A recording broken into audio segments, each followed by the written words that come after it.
नमस्कार दोस्तों, संत रामपाल जी महाराज अपने प्रवचनों में कहते हैं, जो अपने सो और के एक के पीर पिछान, भूख्या भोजन देते हैं पहुँचेंगे परमान। जी हाँ, इस कड़ी को आगे बढ़ाते हुए संत रामपाल जी के शिष्य अब निकल पड़े हैं इस कोरोना संकट पर समाज सेवा के लिए। संत जी के शिष्य डोर टू डोर जाकर के दे रहे हैं जरूरतमंदों को राशन।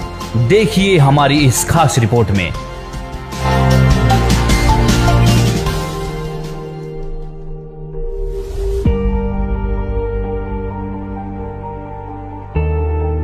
लॉकडाउन खत्म होने वाला है, लेकिन कोरोना संक्रमित मरीजों की संख्या कम होने का नाम नहीं ले रहा।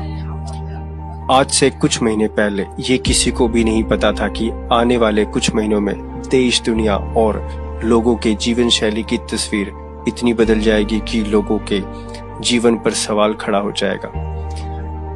ये बात हर कोई जानता है कि अपने भारत देश में कितनी गरीबी और कितने ऐसे लोग हैं जो अपने और अपने परिवार का पालन हर दिन की मेहनत मजदूरी करके करते हैं। अब क्योंकि कोरोना महामारी की वजह से पूरे देश में लॉकडाउन है और मौजूदा परिस्थिति को देखते हुए ये कहना गलत नहीं होगा कि आगे भी लॉकडाउन चल सकता है। ऐसे में सबसे बड़ी समस्या उन लोगों के सामने है जो अपने दैनिक निर्वाह के लिए हर दिन मेहनत मजदूरी करते थे, क्योंकि अब लॉकडाउन की वजह से वो अपने दैनिक कार्यों को नहीं कर पा रहे हैं। लेकिन इसी बीच सबसे बड़ी राहत की बात यह है कि देश के सभी राज्यों में जहां जहां संत रामपाल जी महाराज के अनुयायी हैं, उनके द्वारा हर जरूरतमंद और गरीब लोगों की आवश्यक खाद्य सामग्रियों के द्वारा उनकी मदद की जा रही है। और उनका कहना है कि जब से ये लॉकडाउन शुरू हुआ है तब से वे इस कार्य को कर रहे हैं और जब तक हालात नहीं सुधर जाते तब तक वे हर गरीब जरूरतमंद लोगों तक आवश्यक खाद्य सामग्री पहुंचाने का कार्य करते रहेंगे।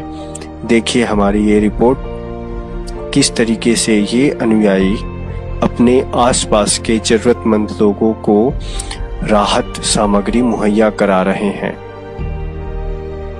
नमस्कार भाई और बहनों, मैं पीके पानीपुरी आज सतलोक आश्रम मैनेजमेंट हरियाणा वालों के रोहतक स्थित सिंहपुरा फर्जी आश्रम में, और आपको दिखाऊंगा कि किस कदर इन फर्जी आश्रमों में संगत के दान का और संत रामपाल जी महाराज जी के सत्संग रूपी आदेशों का सरेआम मजाक उड़ाया जा रहा है। सर, क्या नाम है आपका? ना जी, डर लग है कदे गुरुद्रोही बना दिया जाऊं। सर, आप इस तरह डरे डरे सहमे सहमे क्यों बोल रहे हैं? क्या बात है आखिर? के बतावे भाई, हम तो इस मैनेजमेंट के चक्कर में पड़ के ना घर के रहे ना घाट के, धोबे के कुत्ते बने, गली गली यो दाल चावल आटा बांटते फिरे से। जबकि गुरुजी ने तो ज्ञान गंगा पुस्तक में साफ साफ आदेश दे रखा से कि चाहे भिखारी भी क्यों ना हो, उसको भी सूखा आइटम दाल चावल आटा नहीं देना, क्योंकि वो लोग इसे बेच दे से, शराब पी जा से, जिससे दान का भी दुरुपयोग होवे से दान देने वाला का भी नुकसान, मर्यादा भी खंडित होती है और परमात्मा भी नाराज हो से। सर, जब आपको ये सारी बातें पता है तो आप इनका विरोध करने के बजाय सहयोग क्यों कर रहे हैं? क्या करें जी, इनका विरोध करने की हिम्मत नहीं है जी। पवनदास जयपुर वाले ने हिम्मत की थी, बेचारे के घर में घुस गए।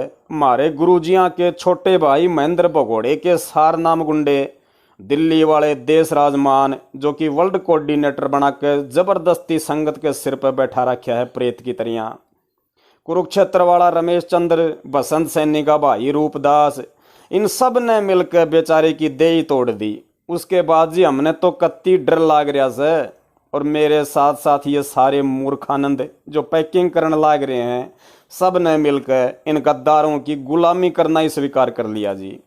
बाकी मैं तो निवेदन करूंगा जी आपके चैनल के माध्यम से कि भाई और बहनों, हर रविवार ने रात के 8 बजे पवन दास फेसबुक पे शंका समाधान विद पवन दास नाम के पेज पर लाइव आवे है। आप सब उसका लाइव प्रोग्राम देखो।